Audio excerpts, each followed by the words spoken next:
Gracias, Señor. Bien, pues estamos a un par de días para cenar un delicioso pavo, una pierna de cerdo, paella, carne asada, lo que todo el mundo espera. Una cena especial en casa, festejando o celebrando algo que el mundo realmente desconoce que se celebra. La gente camina con una sonrisa de oreja a oreja. Los centros comerciales, yo no sé si han visto, están abarrotados. Está llenísimo, llenísimo, ¿no? Las personas están haciendo compras y compras y más compras, regalos, regalos y más regalos. ¿Y saben cómo está la gente? ¡Feliz! La gente está contenta.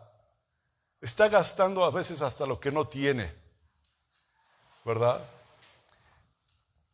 Las redes sociales llenas de mensajes de paz, llenas de mensajes de amor humano.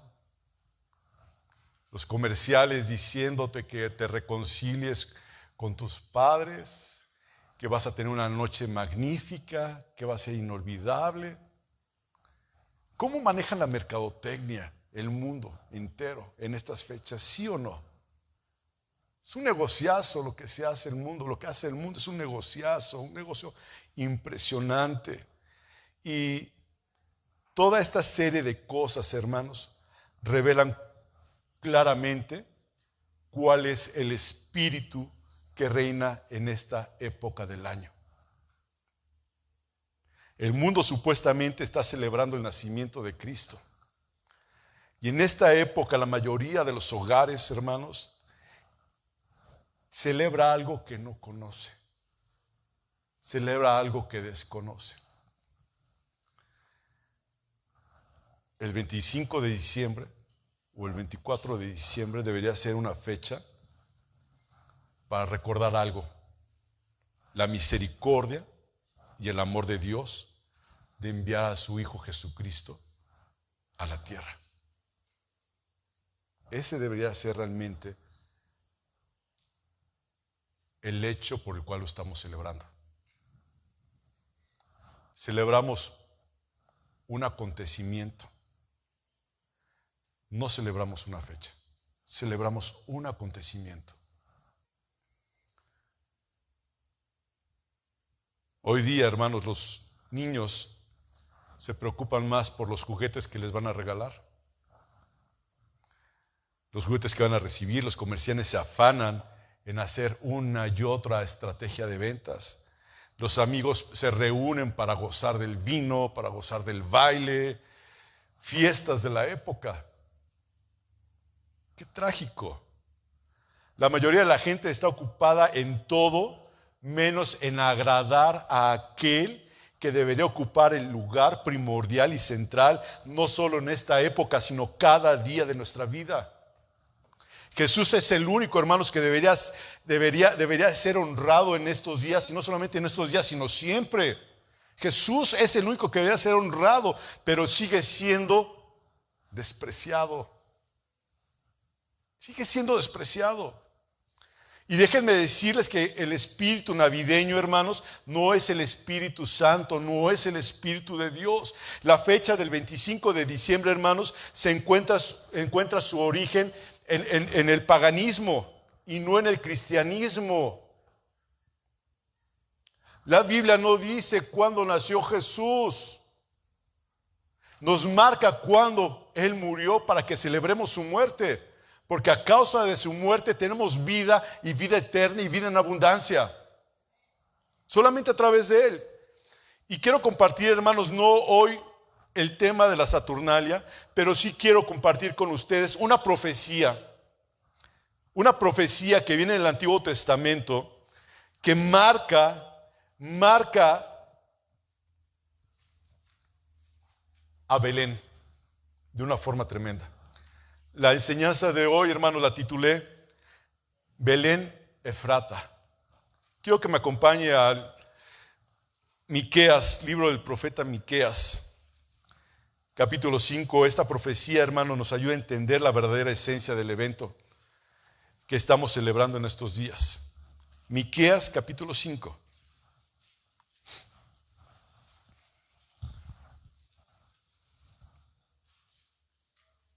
¿Ya lo tiene? Dice la palabra del Señor: rodéate ahora de muros, hija de guerreros. Nos han sitiado con vara, herirán en la mejilla al juez de Israel. Y el versículo 2 dice: pero tú, Belén Efrata, pequeña para estar entre las familias de Judá, de ti me saldrá el que será Señor en Israel, y sus salidas son desde el principio, desde los días de la eternidad. Amén. Miqueas capítulo 5, versículo 1 y 2. ¿Saben qué significa la palabra Belén? Belén significa casa de pan. ¿Saben qué significa Efrata? Fructífera. Belén simboliza la provisión y la vida espiritual que Cristo trae al mundo. ¿Sí lo tiene? ¿Sí lo leyó conmigo? Miqueas 5:2.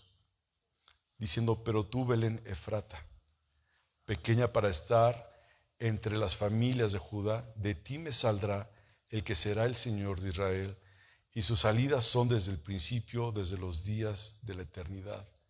Miqueas fue un profeta menor. Recordemos que hay profetas menores y profetas mayores. Profeta menor puede ser Joel, Amós, Abdías. Y esto es por la cantidad de capítulos que tiene. No es por la importancia del contenido, porque todos tienen la misma importancia, sino por la cantidad de versículos, de capítulos, es un profeta menor, ¿verdad?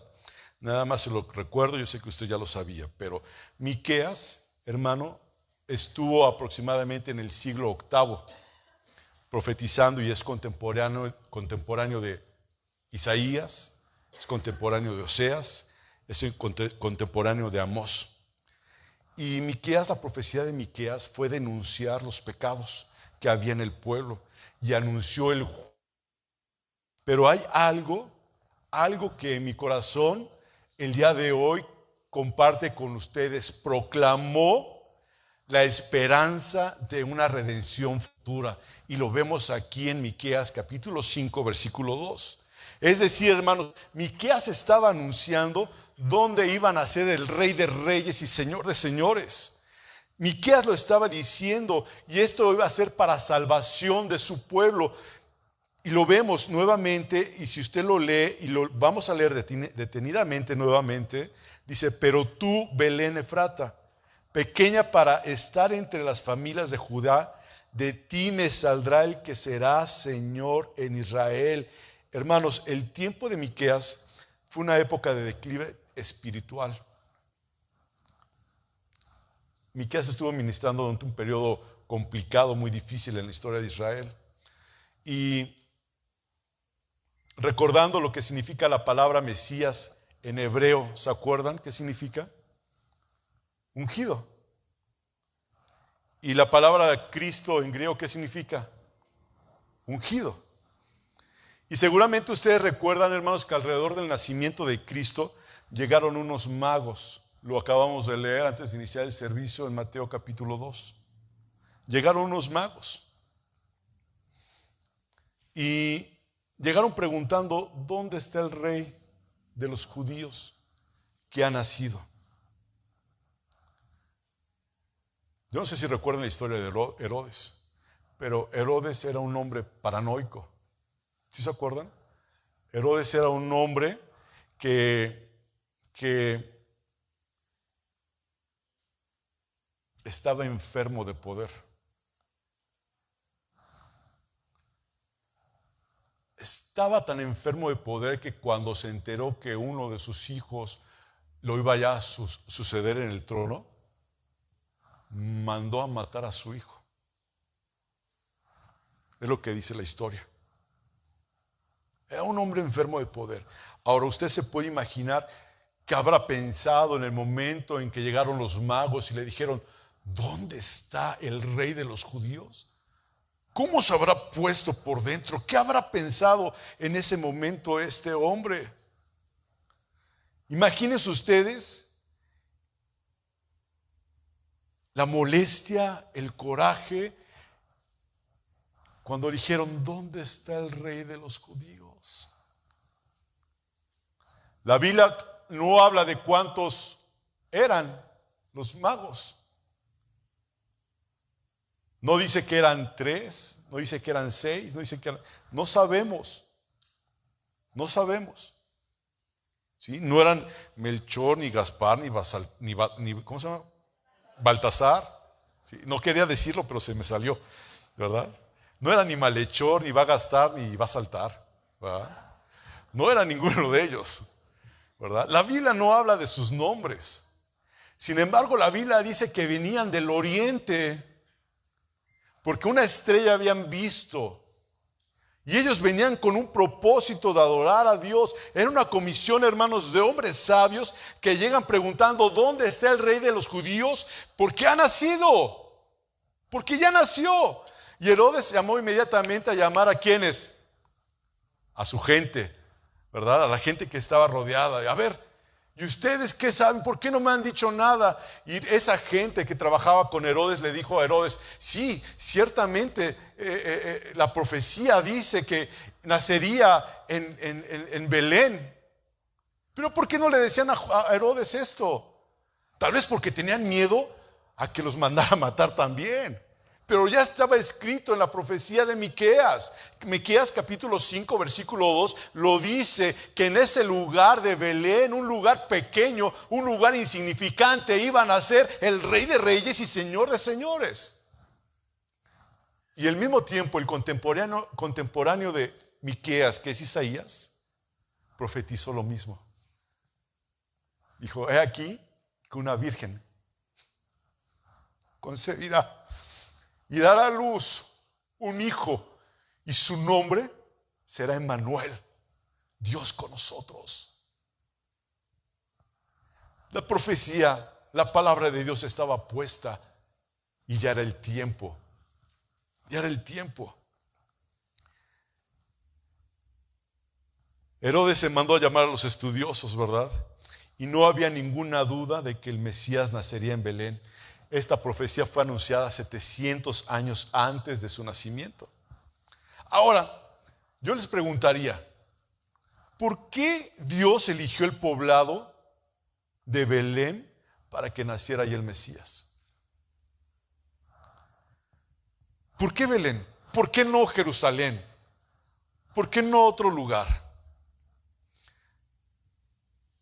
Era Belén una aldea tan pequeña, tan pequeña, que en muchas ocasiones fue pasada por alto en los censos, en los poblados de Judá. Era insignificante. Y esto es lo que dice Miqueas. ¿Lo leyó conmigo? Fíjese cómo lo dice Miqueas. Dice: pequeña para estar entre las familias de Judá. Pequeña.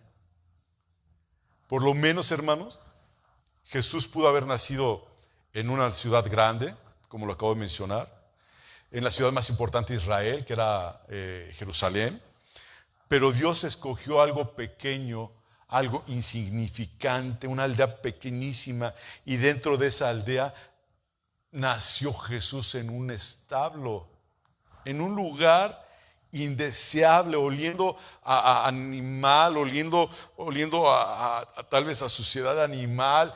Ahí fue donde nació Jesús. Y la pregunta es: ¿por qué? ¿Por qué Jesús tuvo que nacer en un lugar como Belén? ¿Por qué Jesús tuvo que nacer en un pesebre, en un lugar tan insignificante? Y aún más, si siendo el Rey de Reyes, Señor de Señores.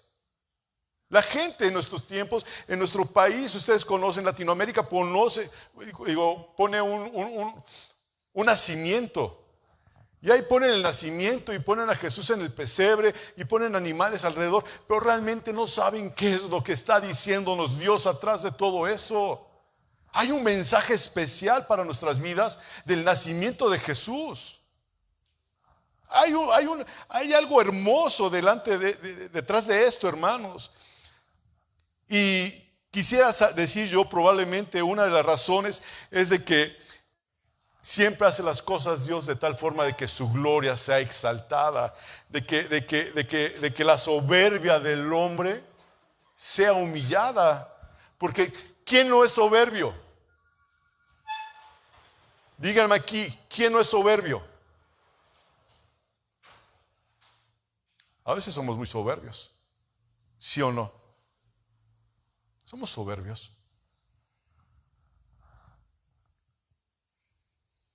Si Belén hubiera sido una ciudad importante, hermanos, famosa por sus edificaciones o por su poderío militar, su poderío económico, algunas pensarían que fue precisamente ahí donde escogió Dios para que naciera Jesús, pero no lo fue.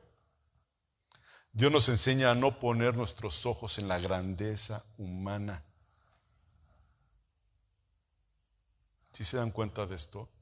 Dios nos enseña a no poner nuestros ojos en la grandeza humana, sino más bien que pusiéramos nuestros ojos en la grandeza de su bondad.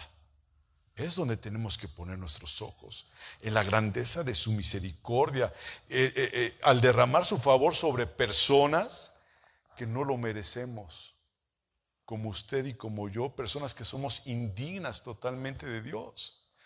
Y es lo que nos dice Pablo, sin que pierda usted Miqueas, porque vamos a ver, este es nuestro versículo central. Vamos a 1 Corintios capítulo 1, versículo 26. Primera epístola a Corintios capítulo 1, versículo 26.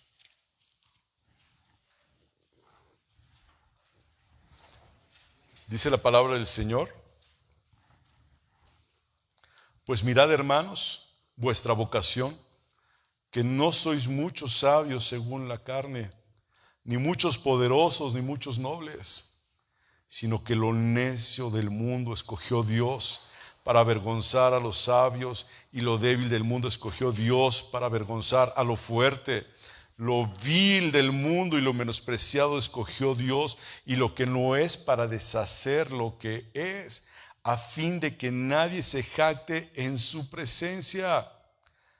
Mas por él estáis vosotros en Cristo, el cual nos ha sido hecho por Dios sabiduría, justificación, santificación y redención, para que, como está escrito, el que se gloría, gloríese en el Señor.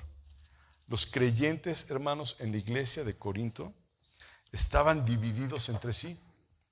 ¿Recuerdan? Alineándose en torno a las personalidades que existían, diciendo uno: yo soy de Pablo, yo soy de Apolos, otros diciendo: yo soy de Cefas. Pero hermanos, en otras palabras, lo que quiero decir, Dios busca la manera de desinflar el orgullo humano, porque ese es un gran problema. Somos orgullosos, muy orgullosos, hasta cuando estamos con la esposa y el esposo. A veces el esposo se equivoca y lo sabe el esposo, y cómo batallamos para pedir disculpas, ¿sí o no? Batallamos, somos orgullosos, no nos gusta admitir que nos equivocamos. Y las mujeres de la misma forma, somos orgullosos.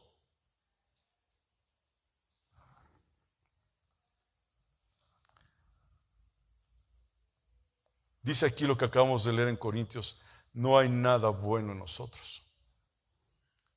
¿Hay algo bueno en ti? hay algo bueno. Ahora sí hay algo bueno, que es Cristo, porque ahora está en ti. Pero sin Cristo, ¿hay algo bueno en tu vida? Nada.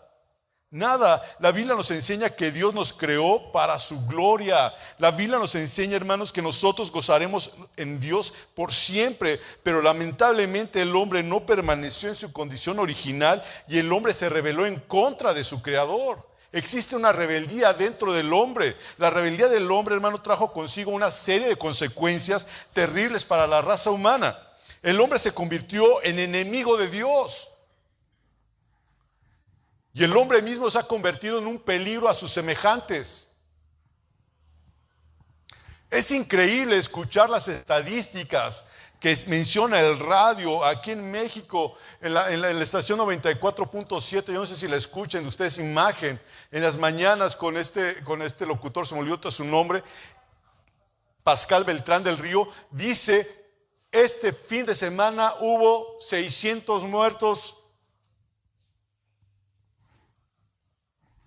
¿Cuántos muertos diarios hay por homicidio?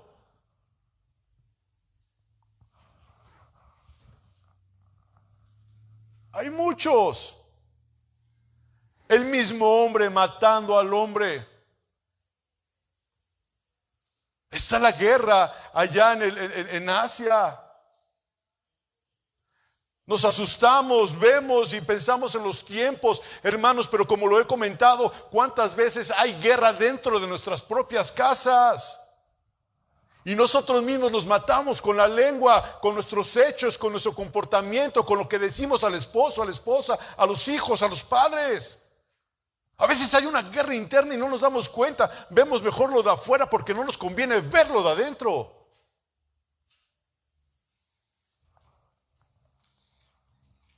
El hombre se rebeló contra su creador. Y la rebeldía del hombre trajo consigo mismo un sinnúmero de consecuencias para la raza humana. El hombre se convirtió totalmente en enemigo de Dios. ¿Cómo es posible, hermano, que pase todo esto? Estamos viviendo en medio de una sociedad enferma. ¿Sí o no?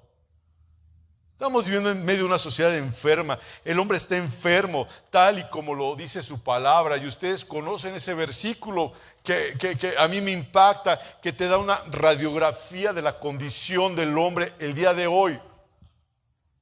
¿Qué dice Isaías capítulo 1, versículos 5 y 6? ¿Se acuerdan? Isaías capítulo 1, versículos 5 y versículo 6 dice: toda cabeza está enferma y todo corazón doliente.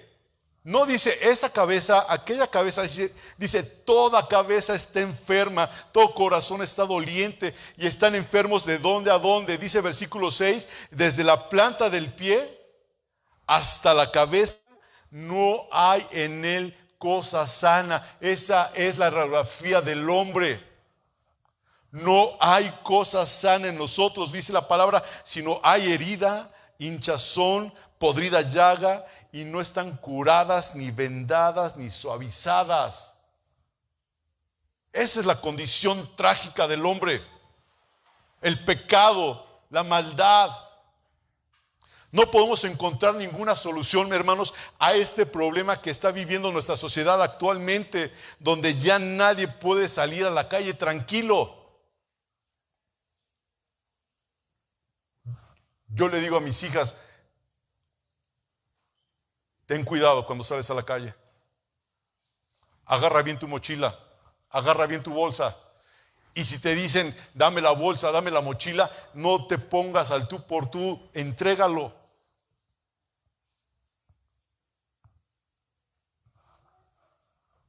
¿Usted no anda así? ¿Cuidando? Dicen que Saltillo es la ciudad más segura de México. Imagínense cómo estarán las demás.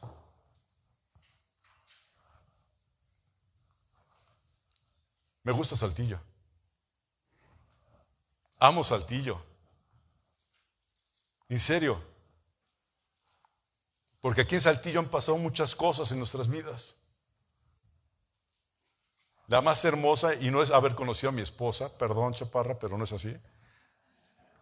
La cosa más hermosa es que he venido a conocer al Salvador aquí.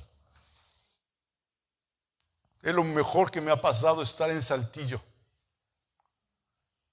donde yo pude conocer al Dios de mi padre, Dios de mi madre. Es lo mejor que me ha podido pasar en Saltillo. Y después, el que mi esposa me haya conocido. Es lo mejor. Es lo mejor, hermanos. El hombre pecó contra Dios, se rebeló contra Dios, se volvió un egoísta el hombre, hermanos, se volvió orgulloso, y el hombre es un peligro contra el mismo hombre. ¿Sí o no, hermanos? El hombre es un peligro con el mismo hombre. Decía mi papá, cuida tus ojos, hijo. Cuida tu boca. Yo sí. Dice, pero de no ofender a tu esposa. De no ofender a los demás. Yo se los digo, hermanos, cuidemos nuestro pensamiento. Cuidemos nuestros ojos. Cuidemos nuestra boca. No es fácil, claro, pero si tú te llenas de la palabra del Señor, el fruto del Señor va a fluir en tu vida. Pero si no estás lleno del conocimiento de la palabra del Señor, si no estás lleno del Señor, ¿qué es lo que va a salir de tu boca? Palabras de odio, palabras de coraje, molestia, chismes, etcétera, etcétera, etcétera. Pero si te llenas del Señor, si realmente le cantaste conmigo esta mañana al Señor, cambia mi corazón, Señor. Si realmente de tu corazón dijiste, Señor, ya no quiero ser igual, el Señor te dice, bien, te escucho, pero ahora tú tienes que hacer algo. Escuchar mi voz. ¿Y cómo vas a escuchar la voz de Dios? Leyendo la Escritura. Es la única forma en que tú vas a conocer a Dios, escuchándolo. ¿Quieres escuchar la voz de Dios, hermano? Lee la Biblia en voz alta. Ora la Biblia. Ora la Biblia. Dios aquí tiene todo lo que Él nos quiere decir. No hay más. No hay más.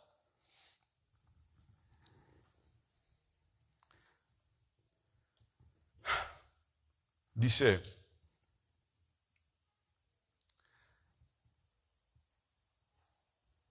nosotros sabemos que estamos en un momento difícil en el mundo, pero Dios nos reveló un plan de salvación a través de Jesucristo. Hermanos, fue para eso que el Hijo de Dios vino hace 2000 años atrás, para restaurar lo que el hombre había dañado y convertirlo en un adorador. Pero para eso el hombre tenía que ser humillado. El hombre tiene que recordarse a sí mismo que no somos Dios. Solo Dios es Dios, el hombre no es Dios. Y Cristo, hermanos, se introdujo de tal manera en el escenario de la historia por la primera, voy a decir entre comillas, en la primera Navidad, para que solo el Dios de gloria recibiera la gloria. No había nada extraordinario en Belén. Nada. No había nada extraordinario en el pesebre donde nació Jesús. ¿Y saben qué? No hay nada extraordinario en aquellos hombres y mujeres que Dios escogió de la fundación del mundo. No hay nada extraordinario en nosotros. Sin embargo, Dios nos hizo beneficiarios de una salvación tan grande. Nosotros éramos como Belén, insignificantes, totalmente insignificantes. Sin embargo, hermanos, y todavía donde nació Jesús, en un lugar, en un pesebre todo sucio, oliendo a animal. Él vino a nuestro corazón cuando nuestro corazón estaba igual, sucio. Y dice la palabra del Señor que el Espíritu Santo hizo sombra sobre María, ¿verdad? Y concibió. Ahora el Espíritu Santo, hermanos, es quien hace sombra en nosotros. Y podemos concebir a Jesús, porque de otra forma no se puede. Viene a Jesús a nacer en nuestros corazones y a darnos una vida nueva. Ya no somos los mismos de antes. Y no es porque tú hayas sido bueno. Dice la palabra de Dios, y lo leímos, no hay cosa sana en nosotros. No es porque seas bueno, porque no hay ni uno bueno, lo dice la Escritura, sino ha sido por gracia y misericordia de Dios. Por eso la salvación es gracia, un favor inmerecido. ¿Qué es lo que festeja el mundo hoy? Vuelvo a la pregunta inicial. ¿Qué es lo que festeja el mundo hoy? Voy a ir al principio.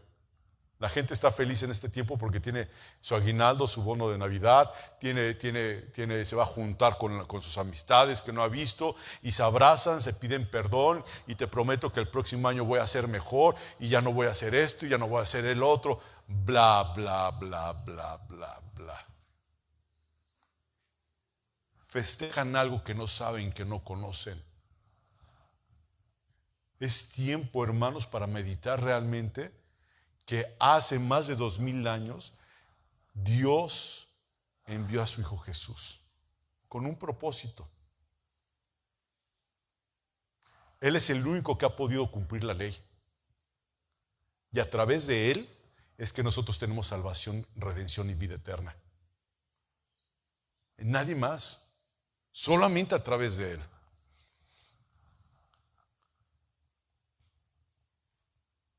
Dice 1 Corintios capítulo 1, versículo 30.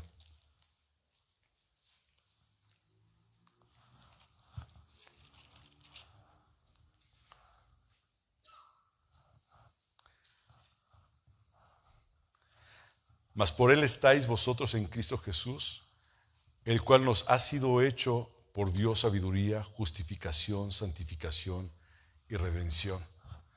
Dios nos atrae a Cristo, hermanos. Dios nos llama a salvación. Solo Dios salva. ¿Y saben para qué?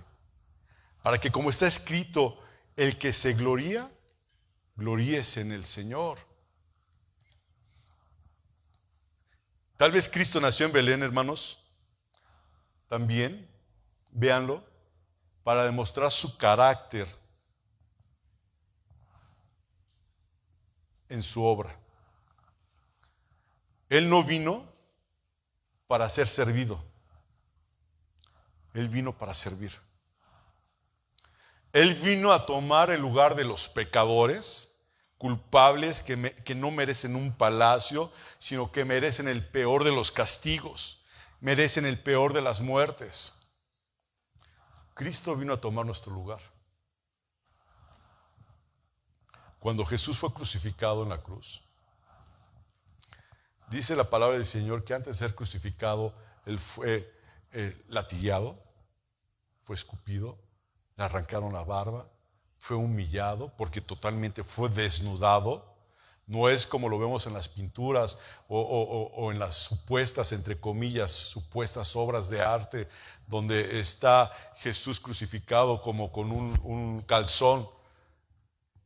Él dice que Él llevó nuestra vergüenza, es decir, Él fue desnudado totalmente y así fue crucificado.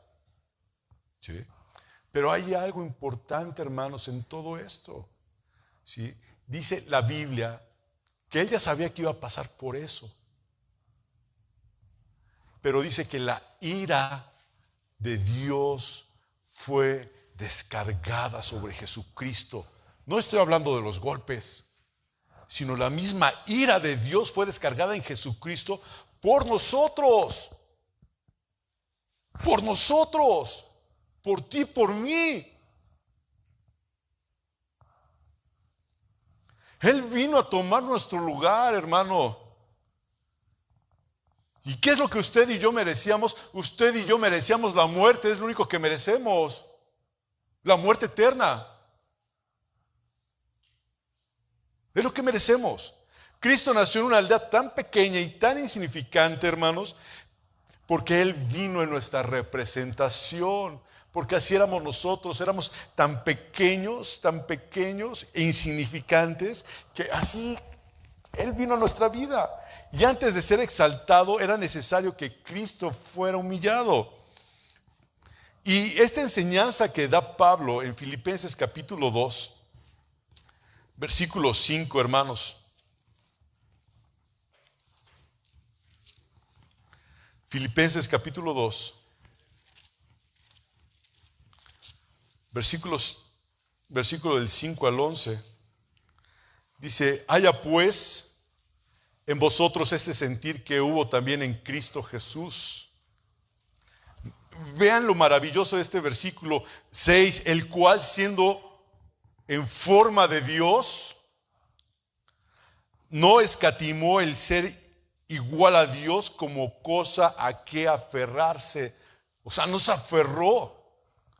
Dice la palabra de Dios que se despojó a sí mismo, tomando forma de siervo, hecho semejante a los hombres, y estando en la condición de hombre, se humilló a sí mismo, haciéndose obediente hasta la muerte, y la muerte de cruz. Y esa era la muerte de los criminales. Los criminales eran crucificados, y Él vino a tomar tu lugar, y Él vino a tomar mi lugar en la cruz del Calvario. Lo pueden ver, lo pueden entender, lo pueden conocer, saber, porque la gente lo conoce y lo sabe, pero realmente te das cuenta de lo que hizo Dios. ¿Qué necesidad tenía Él de humillarse a sí mismo? Siendo Dios, pudo haber acabado, destruir la creación.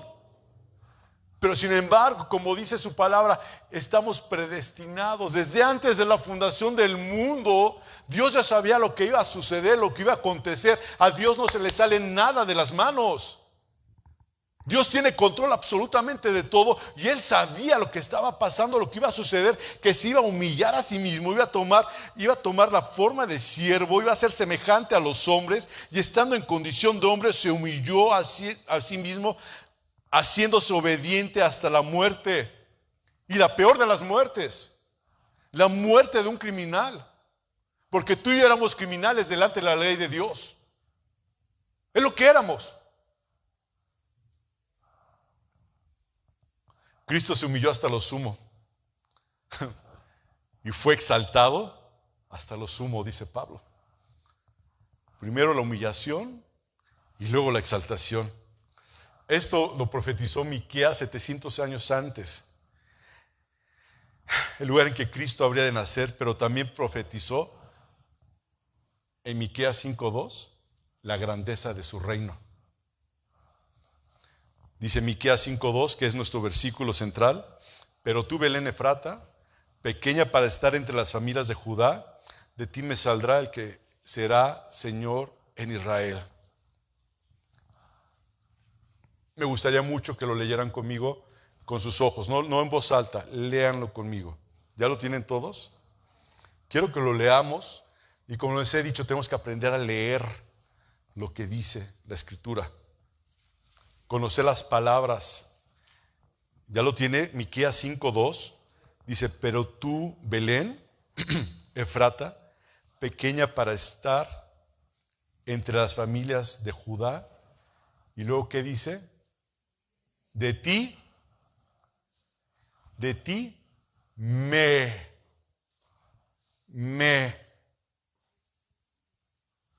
me saldrá.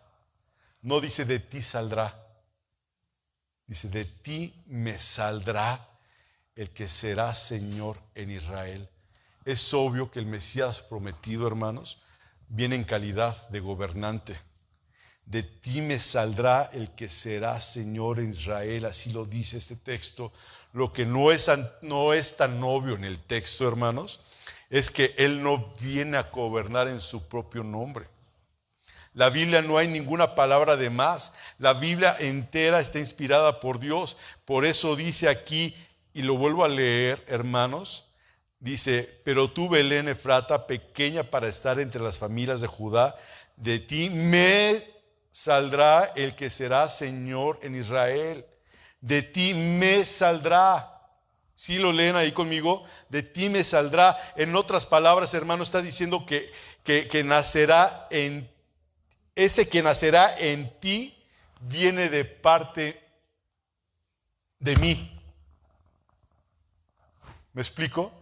El que nacerá en ti vendrá de parte de mí, dice el Señor. No está diciendo que el que nacerá ahí, sino el que nacerá en ti viene de parte de mí. En otras palabras, hermanos, este Mesías habría de someterse a la misma voluntad de Dios Padre y llevaría a sus seguidores a hacer exactamente lo mismo. Y eso nos dice algo acerca de la naturaleza preciosa de Dios.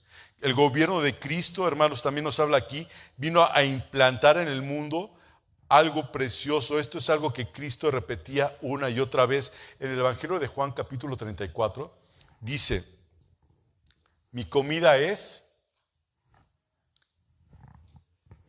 que haga la voluntad del que me envió y que acabe su obra.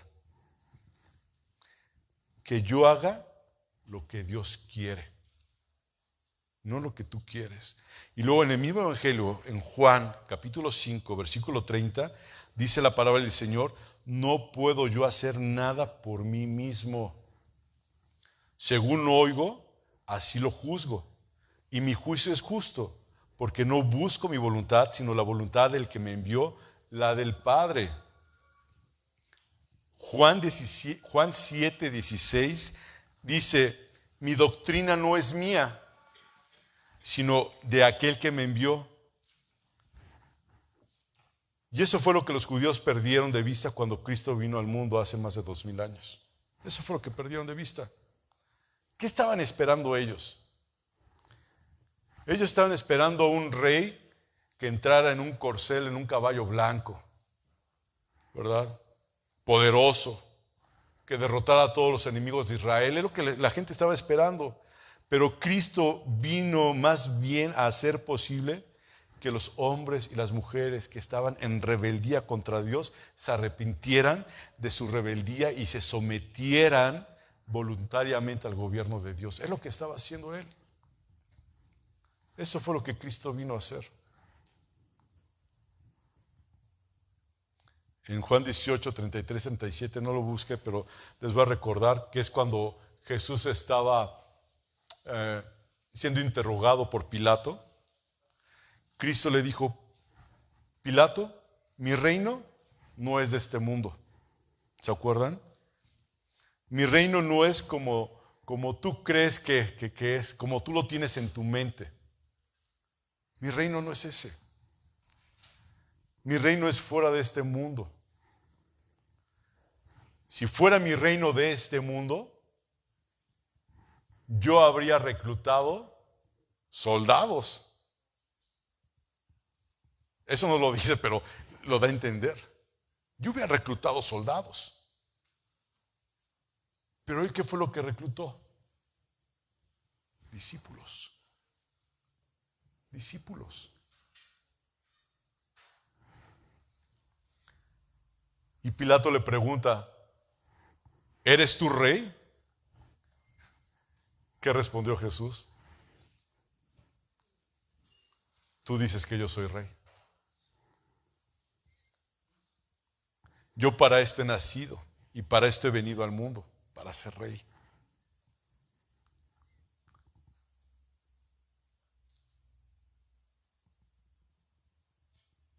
Jesús vino para ser rey de tu vida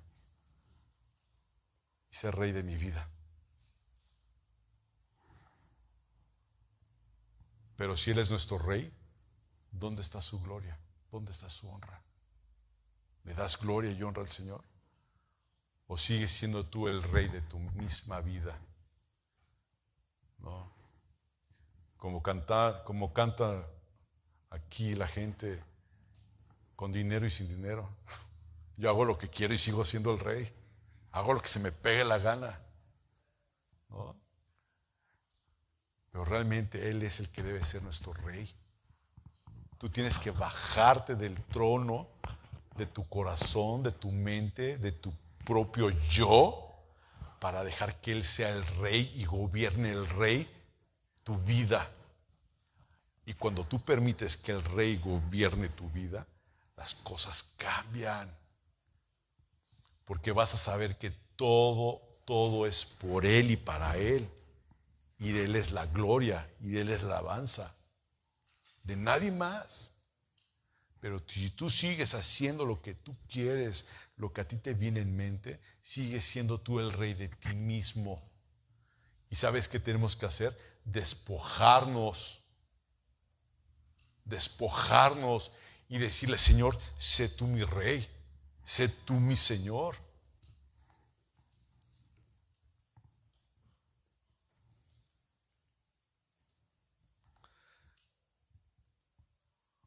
Dice la palabra: yo soy el camino, yo soy la verdad y yo soy la vida. Y nadie viene al Padre sino por mí. Fue ese tipo de reino que Cristo viene a establecer. Pero hay algo más en Miqueas que quiero que veamos. Ya voy a terminar, hermanos. Hemos visto 3 cosas importantes. Uno, en Miqueas hemos visto el lugar de nacimiento, que era una aldea insignificante llamada Belén. Número 2, en Miqueas hemos visto la naturaleza de su gobierno.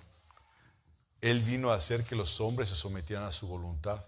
Y número 3, hermanos, vamos a ver cómo Miqueas nos revela la esencia de la persona del Mesías.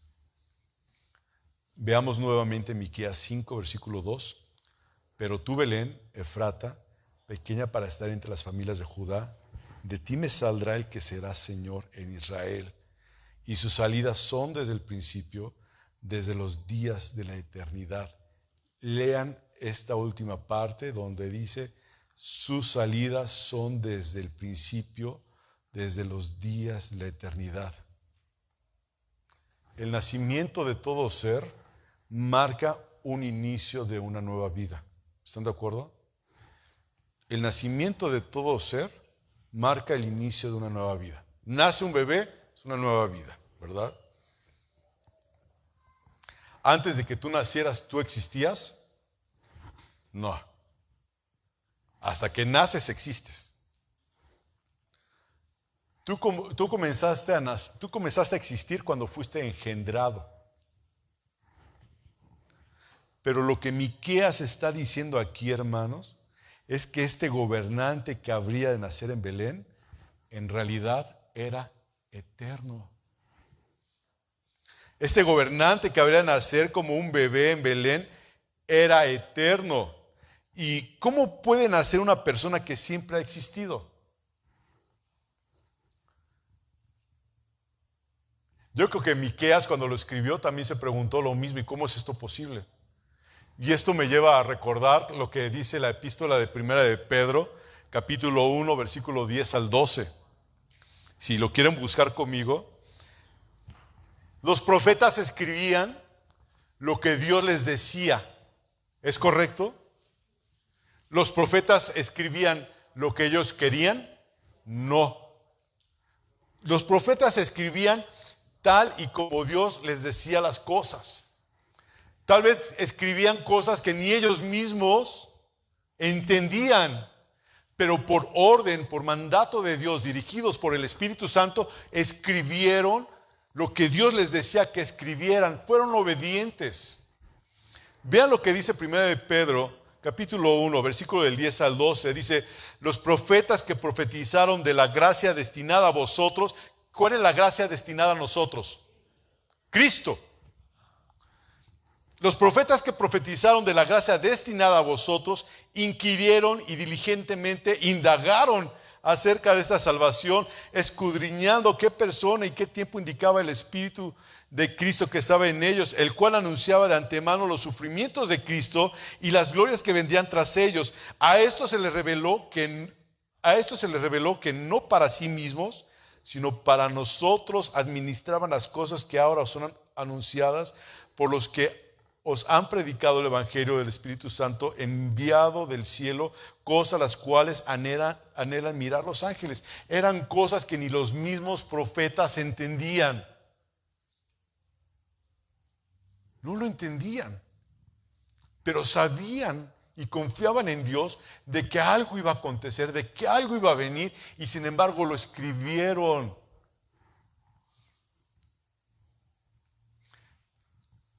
Miqueas, 700 años antes del nacimiento de Cristo, dijo que ese precioso bebé nacería en Belén. Y si algo sabían los judíos, es que el único ser eterno que existe es Dios. Como lo mencioné hace unos momentos, Isaías, contemporáneo de Miqueas, profetizó en Isaías 7:14, por tanto el Señor mismo os dará señal. Y aquí una virgen concebirá y dará a luz un hijo y llamará su nombre Emmanuel. Y luego también Isaías, 2 capítulos adelante, versículo 6, Isaías 9:6, dice, porque un niño nos es nacido, hijo nos es dado, y el principado sobre su hombro, o sea, es decir, que viene con autoridad, y se llamará su nombre admirable, consejero, Dios fuerte, Padre eterno, príncipe de paz. Este versículo, hermano, que estoy leyendo es una profecía mesiánica que anuncia el nacimiento de Jesús y destaca la autoridad de Jesús, la autoridad redentora. Destaca este versículo, hermano, la naturaleza divina del Señor y su obra redentora. Hermanos, lo que ocurrió hace más de 2000 años en una pequeña aldea, insignificante aldea, no fue el nacimiento de cualquier niño, sino fue el acto más hermoso que pudo haber sucedido. La segunda persona de la Trinidad, Dios Hijo, haciéndose hombre voluntariamente, caminando sin pecado para rescatar a pecadores como tú y como yo. Muriendo en la cruz del Calvario, llevando nuestro castigo, tomando nuestro lugar. Es por eso que podemos llamarlo Dios fuerte. Podemos llamarlo Padre eterno. Por eso que podemos llamarle Príncipe de paz. Hoy te pregunto, ¿seguirás viviendo como lo has hecho hasta el día de hoy? El 25 de diciembre, hermanos, la gente festeja algo que no conoce. Y lo festeja de la peor forma que pueda haber. Dios es santo y merece reverencia. Es el mejor regalo que Dios nos ha dado a la humanidad, su Hijo. Y ha sido un regalo despreciado. Ha sido despreciado. Yo quiero preguntarles, hermanos, y quiero que sean sinceros con ustedes mismos. ¿Usted está dispuesto a regalar un folleto a una persona que hable sobre el regalo despreciado? Si está dispuesto, yo quisiera que levantara su mano, hermano. Y le voy a pedir a mi esposa que le lleve un paquete de 1000 folletos. Un paquete de 5 folletos. Hermano Manuel, ¿me ayudas? Ahí hay 2 manos. Levante su mano a aquellos que quieren llevar 5 folletos a 5 personas que hablen sobre el regalo despreciado. Levante su mano a aquel que no tiene folleto todavía. Son 5 folletos. Y van a hablarle a ustedes del amor de Cristo, porque ha sido despreciado ese regalo. La gente está llena de pecado, ¿sí? Que no ve lo que está pasando, lo que está sucediendo en realidad.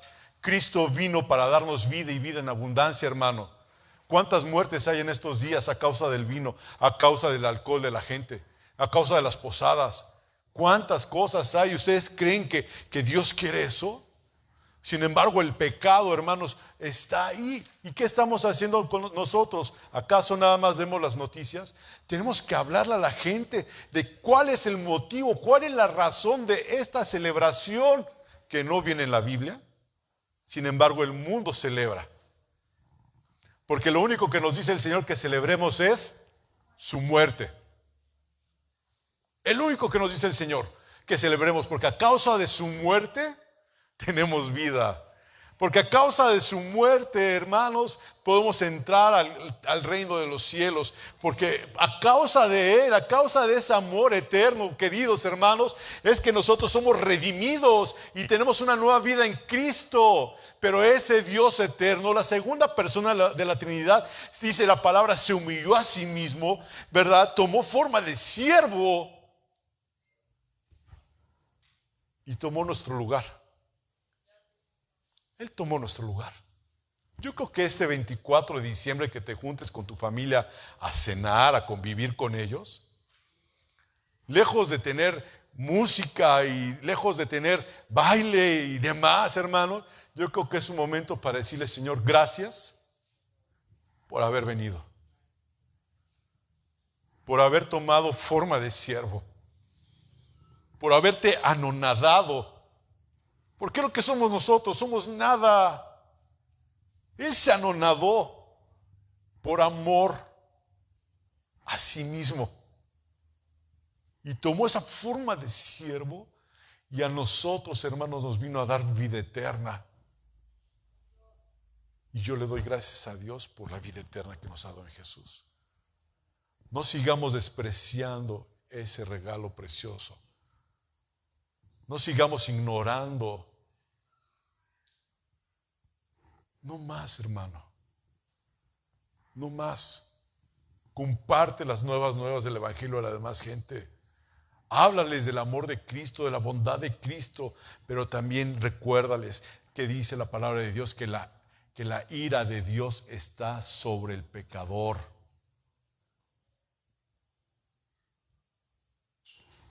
¿Se acuerdan cuál fue la primera palabra que Jesús predicó? Arrepentimiento, arrepentíos. Jesús jamás les dijo, ven a mí y tus pecados, ven a mí y serás sano de las enfermedades. Jamás dijo, ven a mí y yo te voy a dar muchas cosas en la vida, te voy a dar casa, te voy a dar vestido, te voy a dar trabajo, te voy a dar un carro. Jamás dijo eso. Él dijo, arrepentíos. Arrepentíos. Y esa debe ser nuestra predicación, arrepentimiento. Arrepentimiento. Tú y yo somos ese Belén, hermano.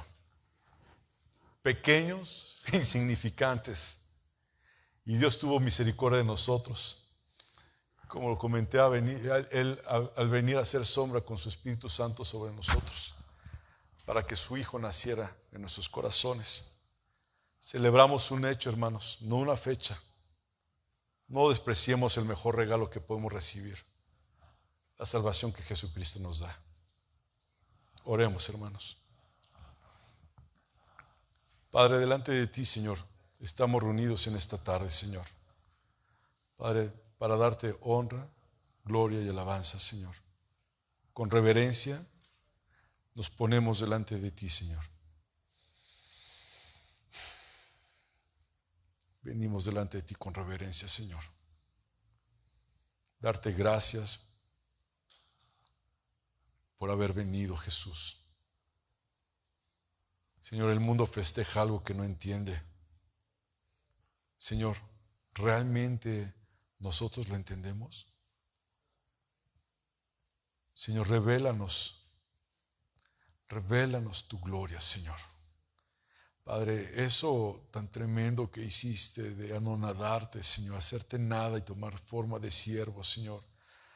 Eterno Rey, por amor, ¿cómo podemos agradecerte, Señor, sino viviendo una vida en santidad?